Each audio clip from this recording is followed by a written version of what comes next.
Well, hello everybody, this is John Michael. It's Thursday of the 17th week of Ordinary Time. Today we have a really cool scripture that, of course, brings out the end of the world, throwing a net into the sea and collects fish of every kind.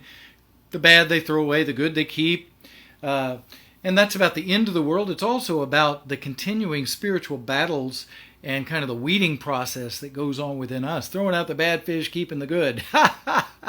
So Jesus is doing that with us. But I love this because he says, every scribe that's instructed in the kingdom of heaven is like the head of a household who brings from his storeroom both the new and the old. Wow. Sometimes we focus on the newness of Jesus so much, that we throw out what's come before. Here in America, we kind of have a new American Christian heresy. It's kind of become a religion that, in the good sense, it's really reaching out to Americans and Westerners. We see this on TV and stuff like this. But in the bad sense, we're not aware, in a good way, of what has come before. The beauty of the apostolic tradition and the succession of the saints in the church.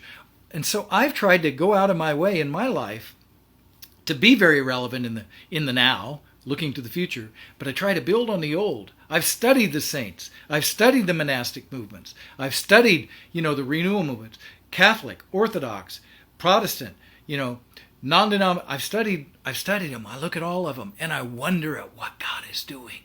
And see, when I see what God has done in the past, that helps me to avoid some of the mistakes that we've committed and done in the past that have kind of short-circuited some of our movements.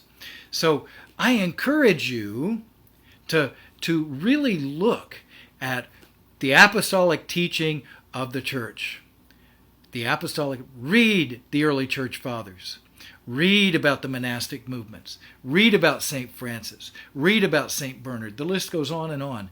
And then learn those lessons and bring them into your life today, and you will be wise. That's my prayer for you guys. I love you. All things are possible with God.